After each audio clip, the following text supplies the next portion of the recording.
Hello Bill, my name is Josh and I'm going to be talking to you about milling and the mill in Sutton Poyntz. Could you please explain to me what milling is? The sort of mill that we've got, they use water power to drive machinery inside the mill.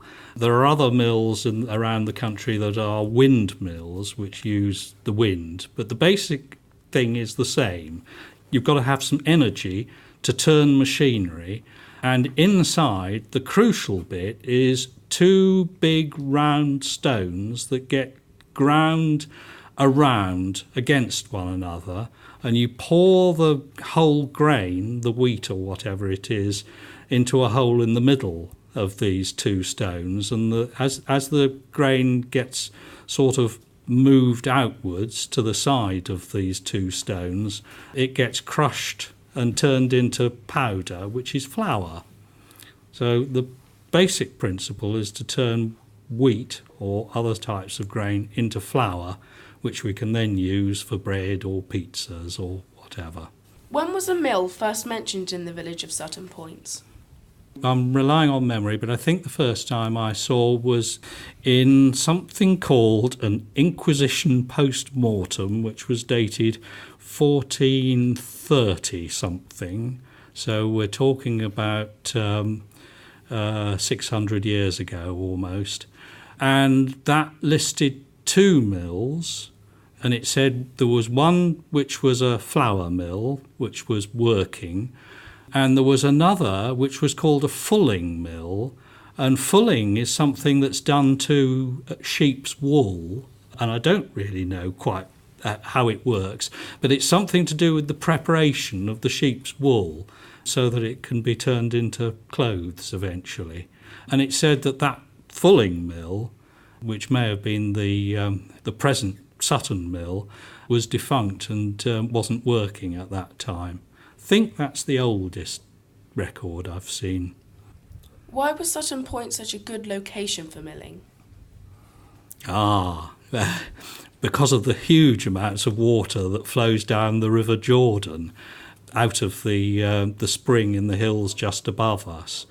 We don't usually see that amount of water now because, of course, an awful lot of that water is pumped by what's now Wessex Water, used to be Weymouth Water, for Weymouth's water supply. But just occasionally, the water people have to turn the supply off. They do that when there's so much water coming down the hill that there's a danger of bugs and things getting into the water and poisoning people. And when that happens, then we see how much water there is coming down the stream, and it is a lot. So it was a really, really good place to put water mills because of the amount of water that was coming down. Did the first mill have an influence on the growth of the village and the shape?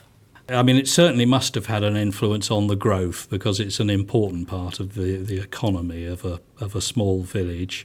As far as the shape is concerned, it looks, from all the records I've ever seen, it looks as if the village originally just strung itself along the north side of the River Jordan.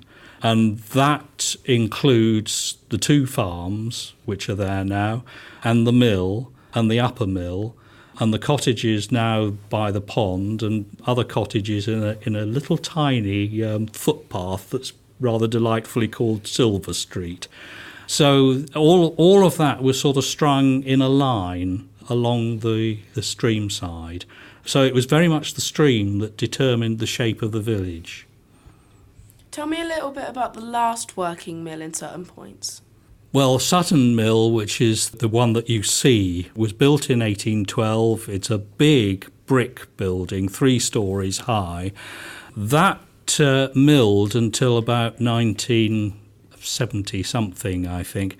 And I've actually seen some film of the last miller, whose name I think was Meach, coming out of the mill, out of the door there, and walking along Sutton Road on his way to the pub, with film of him having a drink in the pub.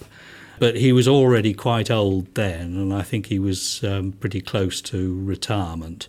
When he retired, the mill needed an awful lot of work And really the economics of running a watermill like that were becoming just impossible. So there were all sorts of ideas of turning it into flats or turning it into a little shop or something like that. But eventually it was turned into a private house. But the milling machinery and the water wheel are still there, although they're not sort of in place. They're just preserved in case they're ever needed again. How did the village change when it closed? It was all part of a process which was happening anyway, with the mill closing and the two farms, Sutton Farm and Northdown Farm in the village, eventually closing.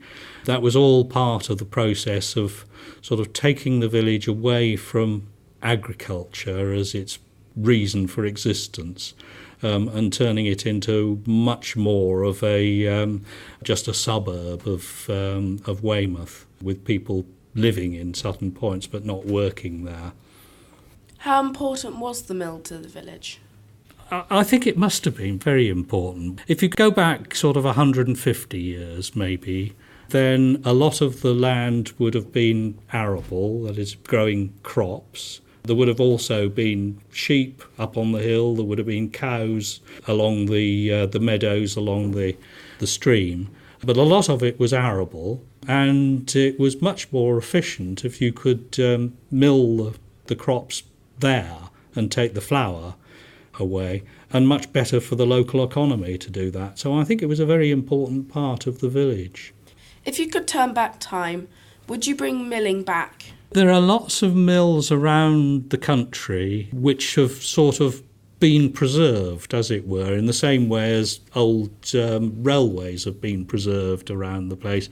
And Sutton Poyntz would be a lovely place for a preserved mill. Those sort of things are done as, well, part of the tourist industry, basically, rather than part of the food economy, as it were. But that's not to say it couldn't happen in a place like Sutton Poyntz. It would be really exciting, but it would need an awful lot of money to turn it back into a working mill. Thank you, Bill, for coming in. You have been brilliant. I really would like to thank all of you. You've done such a lot of hard work in preparing this. So thank you all very much indeed.